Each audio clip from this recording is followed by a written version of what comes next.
সন্তান বাহিরে যাওয়ার সময় অবশ্যই তিনটি দোয়া পরে তাকে ফু দিয়ে দিবেন। আমাদের অনেকের সন্তান স্কুল কলেজ বিভিন্ন জায়গায় যায়, অনেক মায়েরা এ সময় কি পরে ফু দিয়ে দিবে সন্তানকে? বাহিরের হাজার বালা মুসিবত, রোড ঘাটে অনেক সময় অ্যাক্সিডেন্ট হয়, এগুলো থেকে নিরাপত্তার জন্য সন্তানকে কি পরে ফু দিবে এটা অনেকেই জানে না। অবশ্যই তিনটি পরে সূরা পরে সন্তানকে ফু দিয়ে দিবেন, তিনটি দোয়া পরে। এই তিনটি দোয়া রাসূল সাল্লাল্লাহু আলাইহি ওয়াসাল্লাম নিজে প্রেসক্রাইব করেছেন এবং অত্যন্ত অথেন্টিক হাদিস, সহিহ হাদিসের মাধ্যমে এই তিনটি দোয়া প্রমাণিত। রাসূল সাল্লাল্লাহু আলাইহি ওয়াসাল্লাম, সাহাবা একরাম এই তিনটি আমল করতেন। প্রথম যে দোয়াটা রয়েছে এটা তিরমিজিতে হাদিস এসেছে, রাসূল সাল্লাল্লাহু আলাইহি ওয়াসাল্লাম নিজে বলেছেন।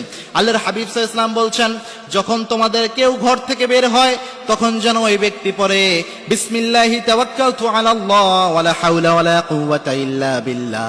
এই দোয়া পড়ে যেন নিজের মধ্যে ফু দেয়। এটা যদি পড়তে পারে ওই ব্যক্তিকে আল্লাহ নিজে হেফাজত করে দেয়। সুবহানাল্লাহ। কোনো ব্যক্তি যদি ঘর থেকে বের হওয়ার সময় এই দোয়াটা পড়তে পারে, বিসমিল্লাহি তাওয়াক্কালতু আলাল্লাহ ওয়ালা হাওলা ওয়ালা কুওয়াতা ইল্লা বিল্লাহ, এটা পড়ে নিজের শরীরে ফু দিয়ে দিতে পারে, ওই ব্যক্তিকে আল্লাহ রাব্বুল আলামিন নিজ দায়িত্বে হেফাজত করে। নাম্বার 2 হচ্ছে, যেটা খুবই গুরুত্বপূর্ণ বিষয়, সেটা হচ্ছে আয়াতুল কুরসি। গোটা কোরআনে আল্লাহ রাব্বুল আলামিন যত আয়াত দিয়েছেন, এই সব আয়াতের মধ্যে সবচেয়ে প্রেস্টিজিয়াস যে আয়াতটা, সেটার নাম হচ্ছে আয়াতুল কুরসি। আল্লাহর হাবিব সাল্লাল্লাহু আলাইহি ওয়াসাল্লাম নিজে বলেছেন, আয়াতুল কুরসি যদি কোনো ব্যক্তি পাঠ করে, সকালবেলায় কোনো ব্যক্তি আয়াতুল কুরসি পাঠ করলে আল্লাহ রাব্বুল আলামিন ওই ব্যক্তির জন্য স্পেশাল ফেরেশতা নিয়োগ করেন।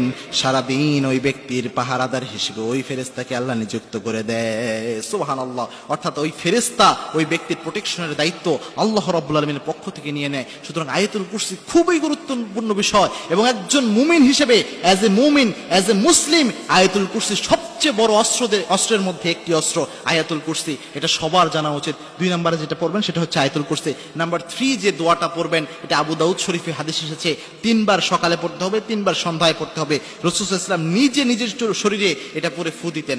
আল্লাহর হাবিব সাল্লাল্লাহু আলাইহি ওয়াসাল্লাম বলে দিয়েছেন, কোন ব্যক্তি যদি সকালে 3 বার এবং সন্ধ্যায় 3 বার পড়তে পারে, বিসমিল্লাহিল্লাযী লা ইয়াদুররু মা ইসমিহি শাইউন ফিল আরদি ওয়ালা ফিস সামা ওয়া হুয়াস সামিউল আলিম, এই দোয়া যদি সকাল সন্ধ্যা 3 বার করে পড়তে পারে, ওই ব্যক্তিকে আল্লাহ রাব্বুল আলামিন নিজে হেফাজত করে দেয়। সুবহানাল্লাহ। অর্থাৎ সকালে 3 বার কেউ যদি এই দোয়া পড়তে পারে, আবার সন্ধ্যায় পড়তে পারে, ওই ব্যক্তির প্রোটেকশনের দায়িত্ব স্বয়ং আল্লাহ নিয়ে নেয়। সুতরাং আমাদের যাদের সন্তান ঘর থেকে বের হয়ে যায়, বাবা মার উচিত এই দোয়াগুলো পড়ে ফু দেওয়া।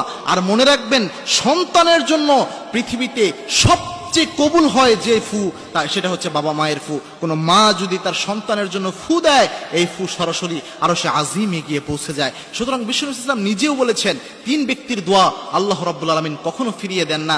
তার মধ্যে এক ব্যক্তি হচ্ছে সন্তানের জন্য কোনো মা বাবা যদি দোয়া করে, আল্লাহ রাব্বুল আলামিন সেই দোয়া ফিরিয়ে দেয় না। সুতরাং আমাদের মায়েদের উচিত, সন্তানকে যখনই ঘর থেকে বের করা হয়, অর্থাৎ বিভিন্ন প্রতিষ্ঠানে বের করার জন্য অথবা খেলার জন্য যখন সন্তান ঘর থেকে বের হয়ে যাচ্ছে, এই হাজার বালা মুসিবত থেকে সন্তানকে হেফাজতের জন্য এই 3টি দোয়া পরে ফু দেওয়া। এই 3টি দোয়া আপনারা চাইলে হিসনুল মুসলিম একটি অ্যাপ রয়েছে বা এক বই রয়েছে, এখানে আপনারা পেয়ে যাবেন। এই 3টি দোয়া পরে যদি সন্তানকে ফু দিতে পারেন, ইনশাআল্লাহ যাবতীয় বালা এবং মুসিবত থেকে স্বয়ং আল্লাহ রাব্বুল আলামিন তাকে হেফাজত করবেন।